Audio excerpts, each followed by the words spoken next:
Hi, I'm Madeline and I'll be performing my original piece, Confessions of a Heavy Heart. In this monologue, two people are meeting for the first time in a number of years and the conversation takes place over Zoom. Hi. Yeah, I can hear you. Can you hear me? Oh, hang on. Can you hear me now?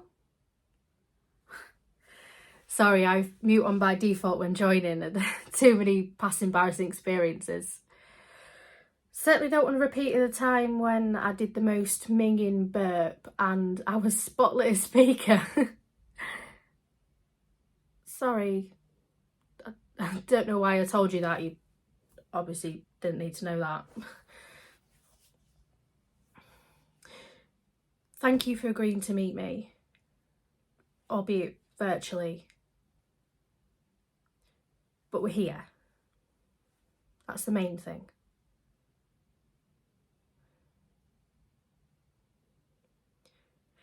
Do you know, it's funny because right up until this point I was non-stop rehearsing over and over in my head about how the conversation would go and the things that I was going to say, and now that it's happening in real life, nothing.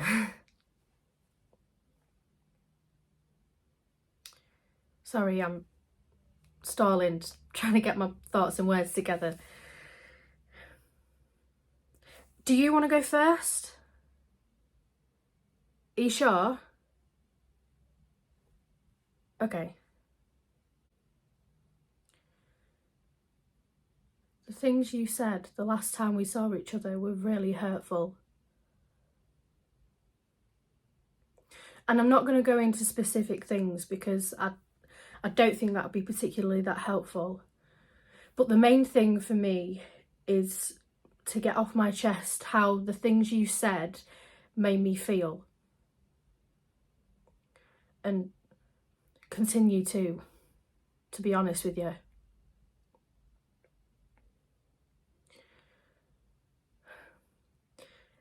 In all honesty, I dwelled on it for a while. And then the hurt spiraled and then things tipped over and then the hurt turned into hate, and we know how that all ends.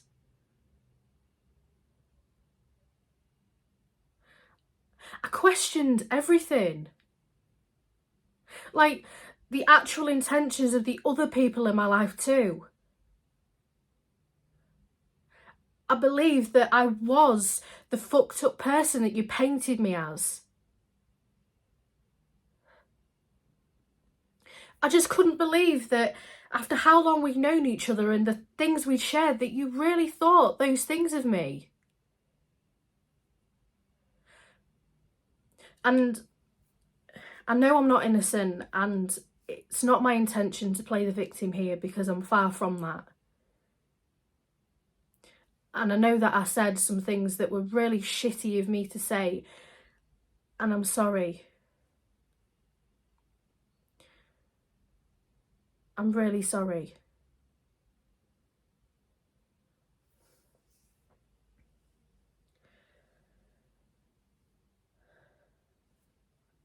I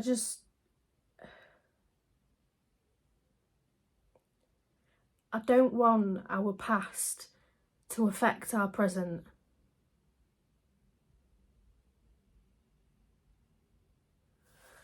God, they make this whole reconciliation thing look so much easier in the films, don't they?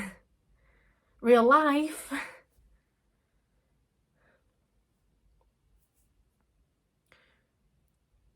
But the long and short of it is, I miss you.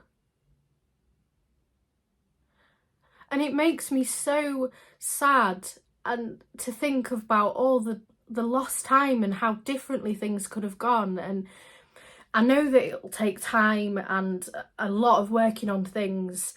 And I'm not saying do the whole forgive and forget thing because that's bollocks, really.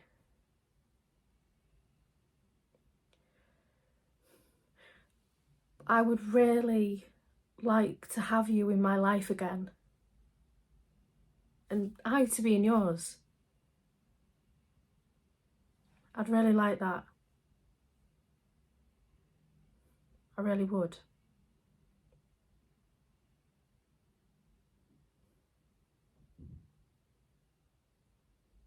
What are you thinking? Hi, my name's Maya Bowles, and this is my original monologue called Social Smoker. Social smokers tend to be motivated more by social factors, but my character explores what urges her to have the occasional cig. Hey, do you want a cig? Oh, I don't smoke. Oh, actually, come on then. Thanks, mate. It's been a long day, you know. Oh, shit. Do you have a lighter? I know what you're thinking. She's a social smoker. The girl doesn't have her own lighter. I know. I hate it. I hate that I am, but I am. You got me. I love the sensation of having a cigarette. It's not until the aftertaste lingers in my mouth that I instantly regret it. I frown on people that smoke as well, to make it even worse. I say things like, that is fucking disgusting, you've got no consideration for anybody else in society. I don't want my nan inhaling your smoke. Look at me. Idiot over here is offered a cig and can't refuse. It's funny, really. I mean, it's not peer pressure or an essence of trying to impress. Like, you didn't peer pressure me. I was just offered. And instinct said no, showing I am a good human being. But then the urge outweighed a good human instinct. And I thought, no, Maya, if you're offered a cig, you say yes. And the cost of living these days, you take what you bloody can. Do you not love how they package them in them disturbing images to try and put people off? Didn't put you off though, mate, did it? They're so expensive these days though, aren't they? I mean, a little pack could be a tenner, which means I'm consuming 20% of your £10. So it's not peer pressure. And it's not the aesthetic or the image. That's not why I said yes. It's just, I really fancied a cig. You got that lighter? Hi everyone, I hope you're all well. My name's Cait and my pronouns are she, her. And the monologue I will be performing for you today is, it comes from my first complete one-person play, A Little Piece of My Mind, which essentially tells the story of this young bisexual woman who has gone through her teenage years battling an anxiety disorder and depressive episodes due to bullying and a subsequent sort of identity crisis that she takes on due to that. The monologue I will be performing for you today takes place towards the end, and this is where you finally see her gain just a little spark of hope for the future, and she opens up to the audience about where she would like to be in the future and how she is completely determined to be happy again despite everything she's been put through. This monologue is called In 15 Years' Time, and I really hope you enjoy.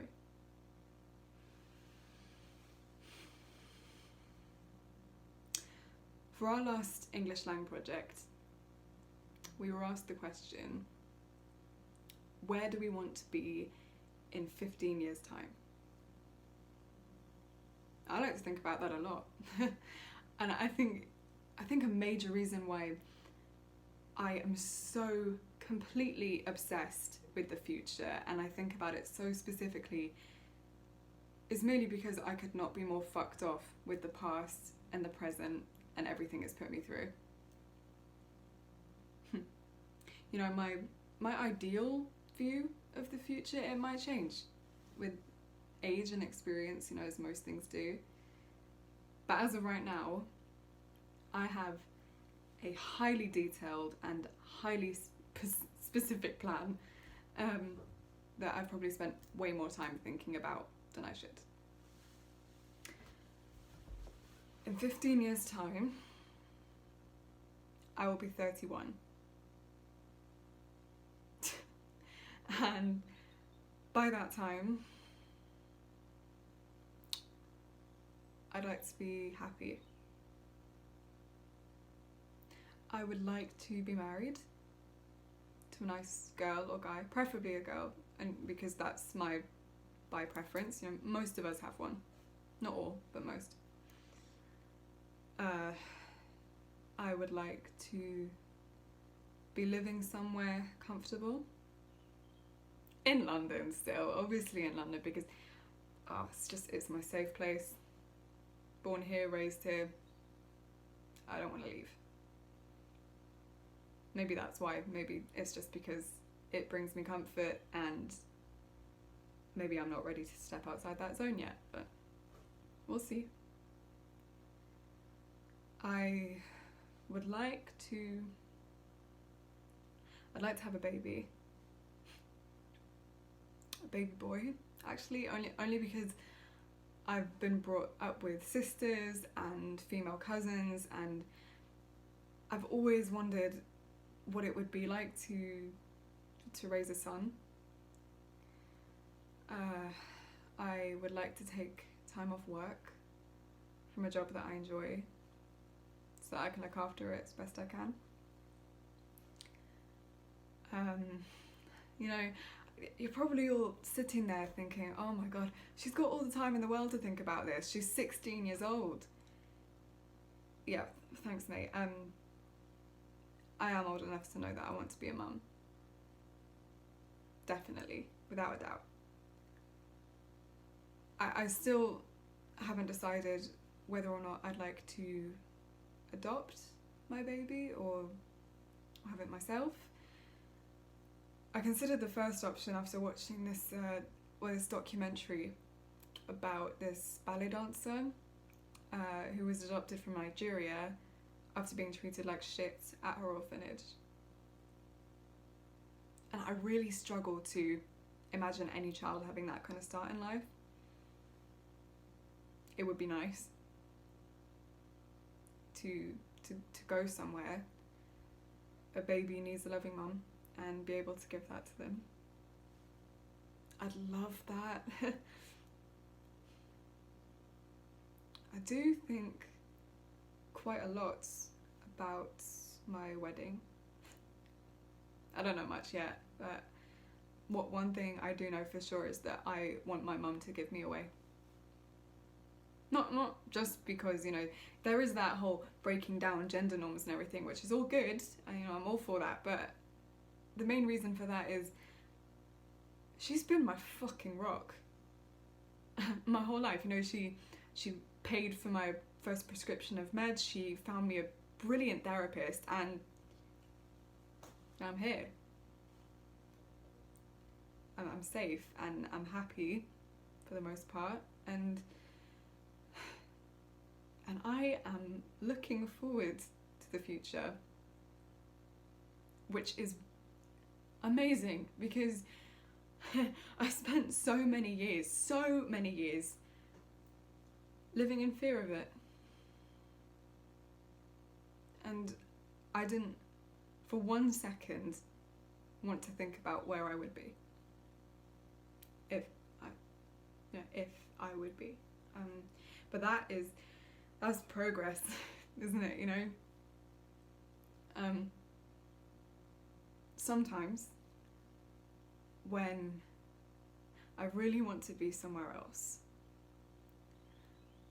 I lie down on my bed and I close my eyes and I think about my perfect wedding day until I fall asleep. And sometimes that's the only thing that gets me over. I see me and my wife and our outfits surrounded by our friends and our family, and you know, they're smiling, they're wishing us luck. And you know, I've always been told that I have an unusually vivid imagination, and you know, be that a blessing or a curse, it has some truth to it, because I can feel it. I can feel all the emotions I would be feeling on that day, and I can feel this imaginary person's hands on mine when we exchange our vows, and I feel the warm air of wherever we are on my face, even though I'm sitting in 13-degree heat on my bed in South London. I can put myself somewhere else for a bit, and that is a fucking superpower. My mind can do some incredible things. Both good and bad. And the honeymoon.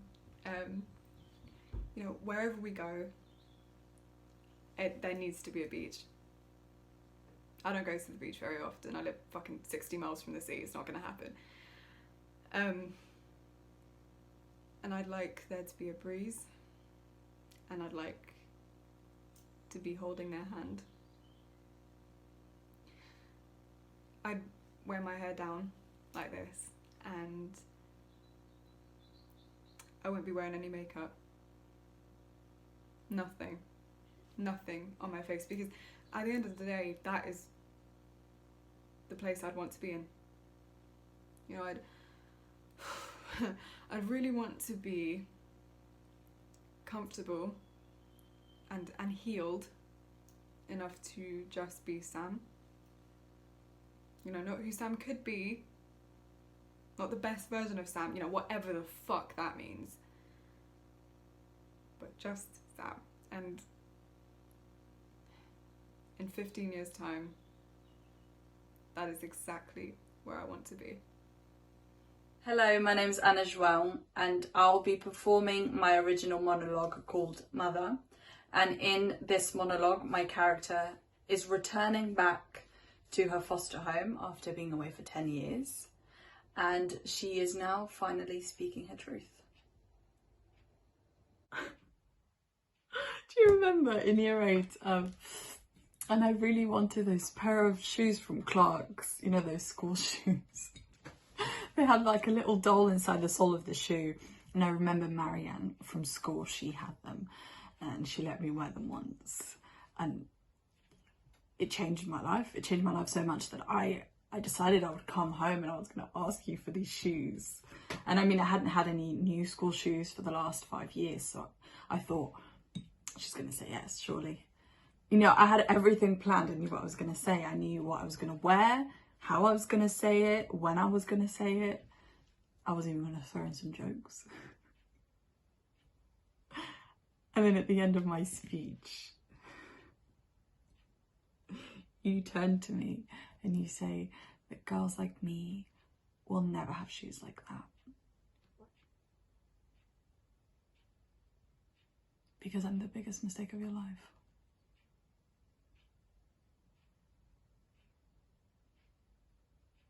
And then you slapped me until I bled.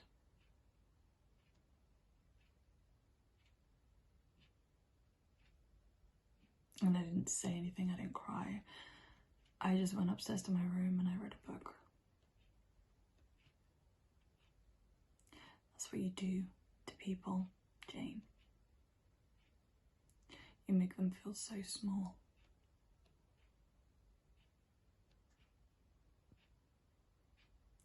But now you want to help. Funny that, isn't it? Life is funny.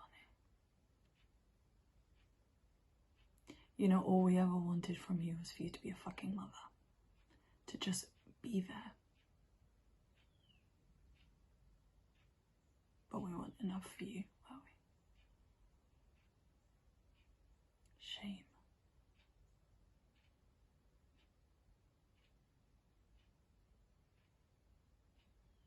Red. Red, red, red, red, red, red. Red shining. Red. Shining. In the distance. Red that's beautiful.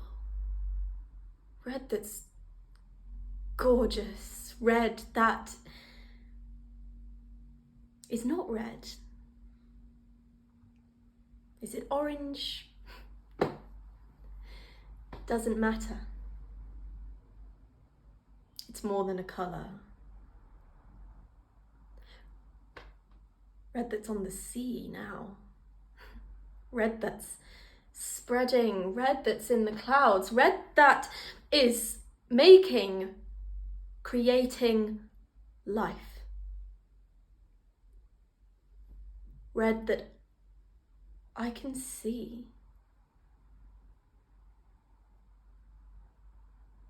Red light. Red so pure. Red, red, red, red, red, red. As the night closes in. Red that looks like wings now. Red that. Hello, my name is Vienna and I'm going to be performing my original monologue Therapy, which surrounds a nameless character, may or may not be directly related to myself, speaking about their experiences with therapists and having to deal with their feelings. I was recently asked by my therapist, short woman, big curly hair, very expressive with her hands. Anyway, I was recently asked by her, what do you expect to achieve by coming to therapy? What is your end goal? All I could think to respond in the moment was just, I want to feel okay. With what?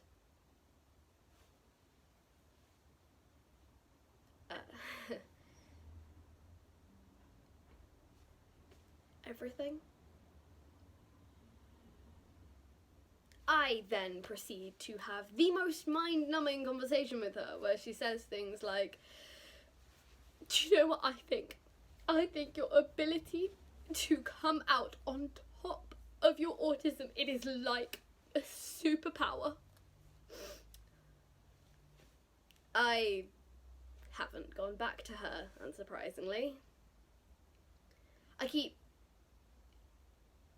running out on therapists.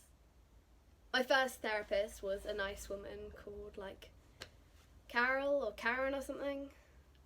I had 6 weeks with her, which felt almost exclusively like admin stuff. It was just conversations like, are you on any medication? No, but would you put me on some? I'm sorry, we don't actually have that power.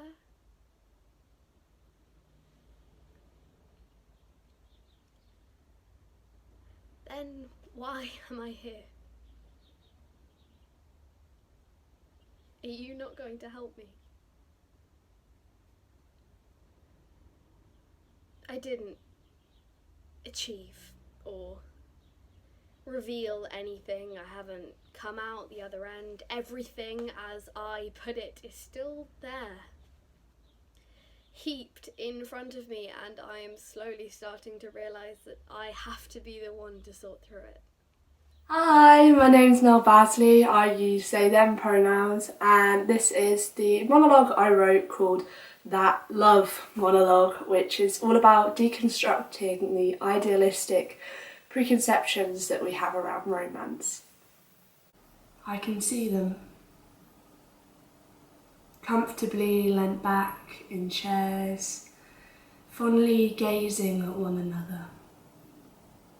Fingertips around the rim of coffee cups, comparing past lovers with a smirk, as if they are better than them.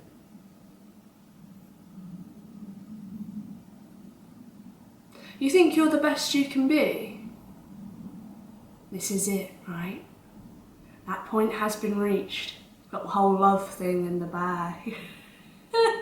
Well, you lazy fucker. Your glazed over eyes can't realise the flaws in this relationship. I'm not trying to lump you in shit, it's just realistic. She might be being tokenistic.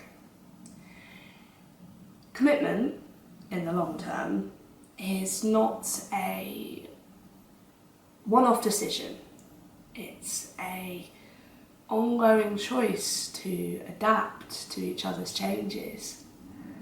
Alterations will happen, but when they do, try to remember just because something worked once doesn't mean you can reuse the same apologies over and over again.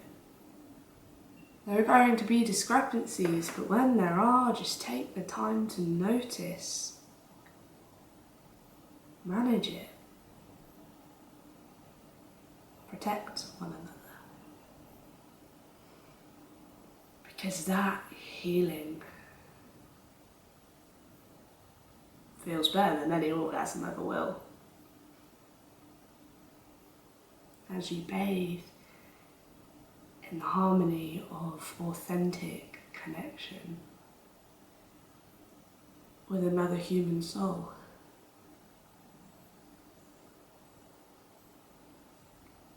But go ahead, see the sop, the slop, the visceral, the inexplicable, all-consuming, multifaceted feeling of love. But when it comes down to the cold, hard truth, human beings are annoying.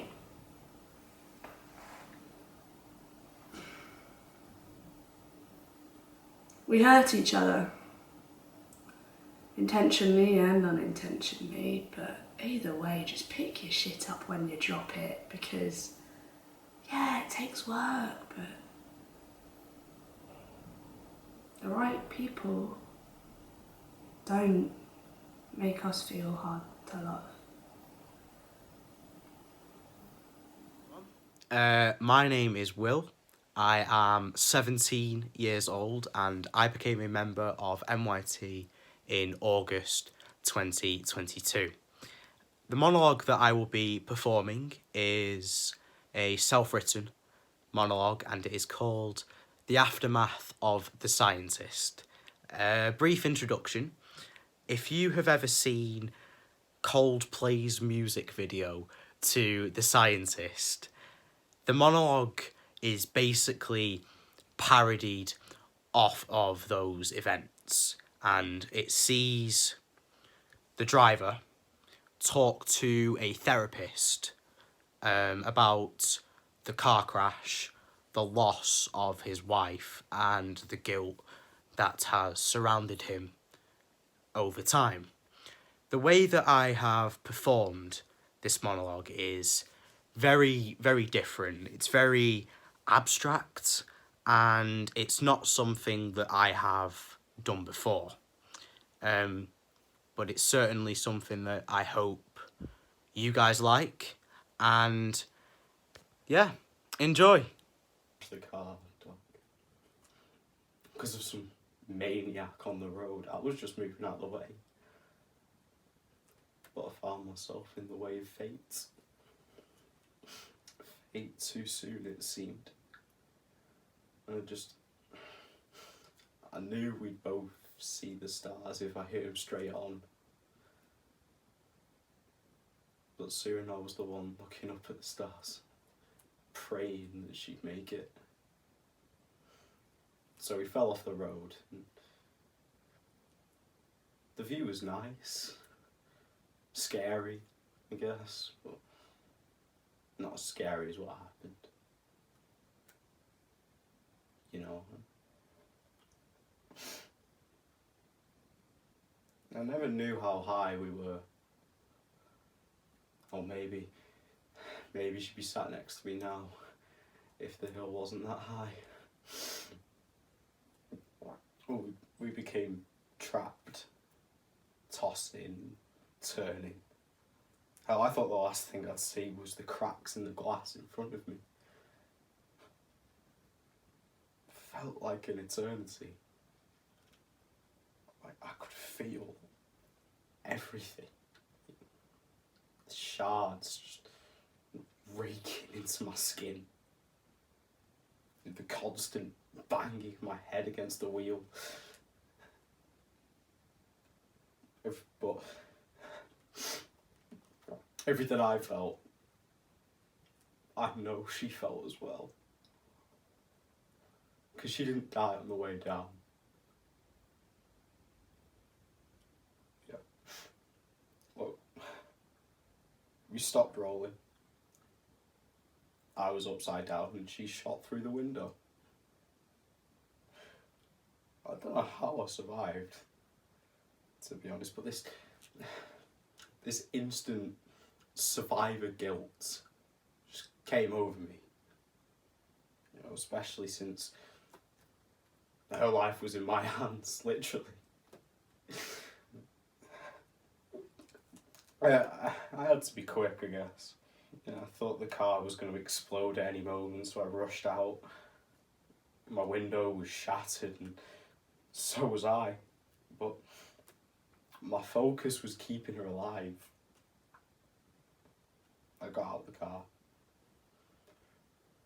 I saw a corpse-like figure just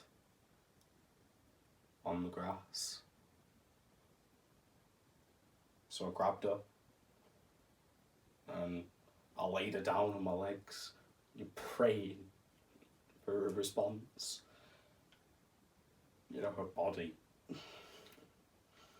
felt like a 10-ton truck. But I heard noises, like noises coming from her. And I sat down in the field with her in my arms and I called for help. What else was I supposed to do? And then she started to talk to me. Like, mumble to me. You know, it was that glimmer of hope, Doc, you know, that feeling that maybe, just maybe, we both make it.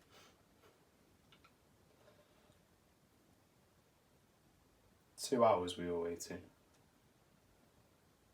Longest 2 hours of my life. I was in agony. But I thought that maybe I wouldn't be in this pain for much longer. It turns out she was in less pain than I was. Because her pain didn't last as long as I did. I can still feel that pain now.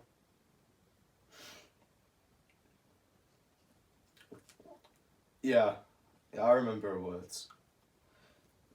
The last thing she said to me was, "Good night, love." And she just dozed off.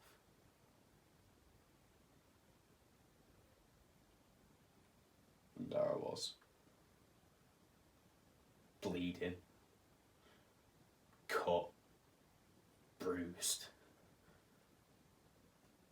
But more than that, I was alone.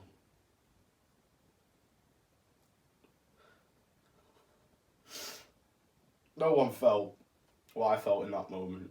No one. That feeling of guilt, wrath, that I killed her.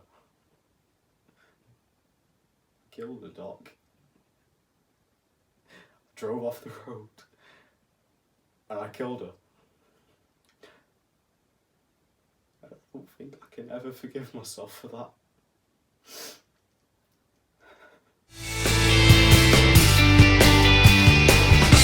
It's near enough. Yeah, let's go, alright. Kweku! Yeah, God's way calls. Yeah, he knows I'm back from church. Well, I go on God's way. I look down, I see a cutlass at the end of his arm. I guess it's time to hunt. I dash into the gaff, grab my Bluetooth speaker, whack on a dusty tee and brucked out Levi jeans. We ready. God's way, Babana, Israel and me on a ride out trying to catch some bush cutter for tea. We ride deep into the Agornu bush. This unknown world, so foreign to me, so beautiful, so imperfect. But right now, bro, it's Black Ops 3. Darker green encompasses the team as we hunt deeper. Gaylord screams in jubilation. Crackles of a beautiful foreign language crackle around my ears, dissipating all my fears of an unsuccessful mission. We have found the bushcutter's yard, and you best believe we are busting down that door. Much like them days in year 11 when you didn't get invited to the motive, but you know some of the brothers going. The hard work starts now. Arm clattering, sun battering, ground shattering work. Yes, we dug the hole. It's over to the batting team. Ready, player one. Babana, Usual profession, motor rider. But for these next seconds, he is blessed with a weapon. And boy, he best hit. Ready Player 2, Gaylord Agbedor. Usual profession, handyman. Well, let's see how handy those hands can be. 1, 2, 3, boom! The bushcut is out, Can anyone hit? Hit or miss? Hit or miss? Hit. Gaylord crunches it with his hand. You think he needs a cutlass. Are you mad? that gleam in his teeth, that shine in his eye, he has won the jackpot. We are eating good tonight. That winning feeling can only be matched with a song. And you know I'm delivering. I'll grab my phone, search up Black Sharif second sermon featuring Burna Boy. Yeah. Us 4 men dancing headless, return to kids. Everyone just bouncing. Babana starts to sing with a rhythmic whisper, bringing out meaning in each and every word that I had never heard and will never again. Yeah. Elation, vibration, manifestation. Yeah, I'm rhyming for the sake of it, but I'm gassed, bro. This ain't no imitation. I run off for a pee in front of a palm tree. Like, how bliss could this be? On the walk back, I backstrap something tasty. I spark that, pass that to my newfound brothers. Yeah, we are so high, and you know when you got that sense of accomplishment mixed with a little bit of bud. Another moment.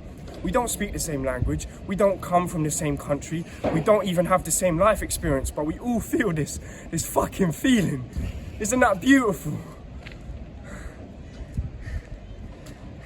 The sun goes down and lights up the sky with iridescent pinks and purples. Mouthfuls of water replenish our tired gaiety. A cold shower delivered by bucket washes away a fantastic day, and the Beatles, Here Comes the Sun, serenades me to sleep. I learned that in Ghana, I could truly be me without no hesitation. I learned that the wealth of a man is not found in his trap star jacket or his possessions, bro. It's found in the depth and sincerity of his soul. I learned that we are all the same. It's the environment that makes us change. I learned that my hips, they don't lie. They thrive and strive and discombobulate at the right time to make everyone in the crowd whine. I learned that Ghana, yeah, that's my second home. And I will fly its flag till the day I die. Peace be upon you all. Love. So that's it. Hi there, my name is Phoebe Constantine, my pronouns are she, her. My monologue is called No Offence, and it's based on the topic of kind of stereotypes and the treatment of women of colour in college and also the workplace. I think my experience or my sort of inspiration for this was an experience I had in school, and also based on other stories I've heard from women of colour, and I felt really angry by it, and I just wanted to write something about it and get it all out. I really hope you enjoy. It's a stereotype, one that has you grumble and gripe. It's in your own head, but you tell me, so I have to hear it, adhere to it.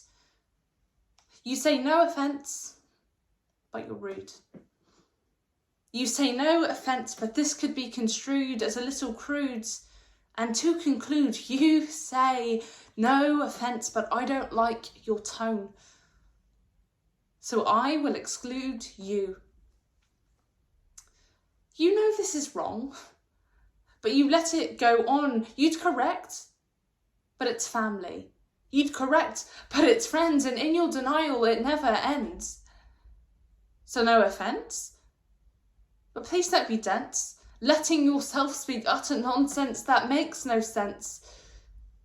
And if I seem angry, ever wonder why? I know you see it, but you do not try. Empathy for anyone else, but for black and brown, you can't quite supply.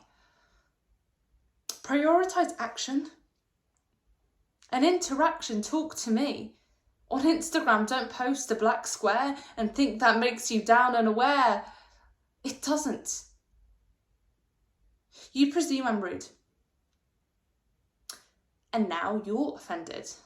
So we do a dance and song because I'm in the wrong, and it goes on. And once again, I must be strong and think, how long will it take for you to wake, to get this cycle and make it break? Because it doesn't serve you.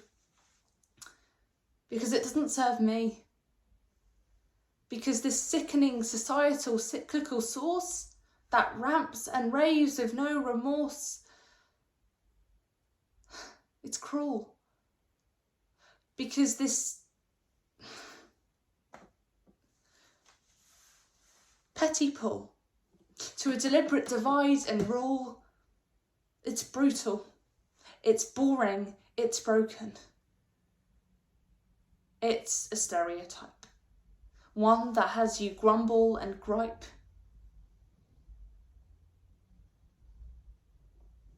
I am a woman, and I'm brown, so the change is down to this. If you listen, I will speak. I don't know it all, but I do know me, yet this is the tip of the iceberg. Embrace the change, the curve, the chance to observe. If I touch a nerve, what does that mean? It's in your own head, so instead think, let it sink in. I come in peace. And piece by piece, let's get this knot, and at that, release. Hi, my name is Lucy, my pronouns are she, her, and I'll be performing One Thing by Joseph Arnon. In this monologue, it talks about having sex education as a teenager, and in this monologue, Brianna talks to a friend about how the guys only want one thing, which you'll find out what it is in this monologue, so enjoy. Why is it that these boys only want one thing? Why can't I meet a guy that is a decent, good guy? Okay, I understand the need for men to want to have, I get it, but why does it always get pushed? Why can't I meet a guy who could just, please himself and not rush into things? Like, I'm sorry, is gentleman a forgotten word in our generation? Clearly it is. It's not that I don't want to have sex. It's just that I don't want to have sex after the first date, it's such a turn off. Oh, it's so unattractive to me. I like to get to know the guy first, like really get to know him. Learn about the things he likes, the things he doesn't like, and, well, make sure that he's really into me, for me. I'm not gonna have sex with some guy because it's cool or whatever. I'm just trying to be smart and protect myself from stupid decisions. I mean, look what happened to Carol. She got pregnant and that scares me. I don't mind kissing on the first date if he is genuine, but just to go and have sex with someone, I mean, just have sex is so stupid, and honestly, look, I think it's disgusting. And that's why disease continues to spread in this country, and I am not going to be another statistic. My family raised me right. They taught me to respect myself, and that is what I plan on doing. Because did you know that too many young women sleep with a guy just so they will like them? But not me. I could care less because, well, if that's all the guy is after, then he is not worth my time.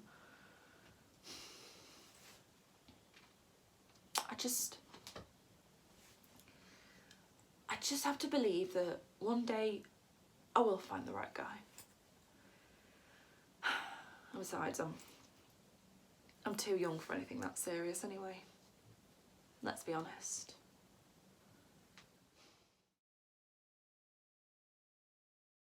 Hi there, my name is Jacob Baker. I'll be performing a monologue which is from a play called How to Make a Man Obsessed with You. I am playing Chris, and Chris is at a hookup.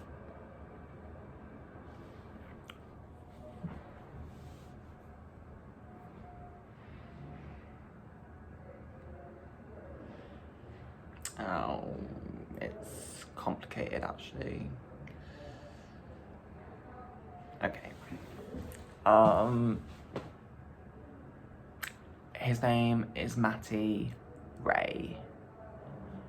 Matty fucking Ray. Okay, so I called him last night because I was drunk, And he was like, stop calling me when you're drunk, you fucking psycho. Like, why are you so obsessed with me? How about you stop getting drunk and fucking calling me, you fucking mess. Sort your shit out. Like, okay, me Farah. He wasn't always like this. Seriously. We met at work. To slaves of capitalism, falling in love.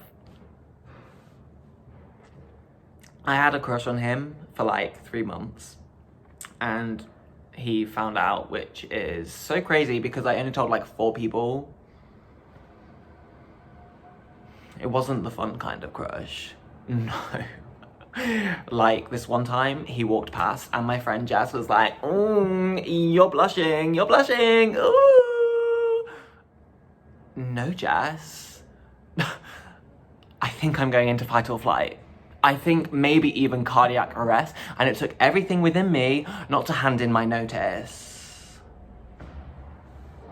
Anyway, I guess he saw that I was keen and he asked me out. He was so shy at the beginning.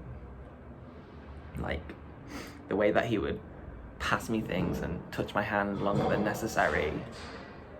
And sit especially close to me on the tube. And not allowing me to suck him off in the cinema.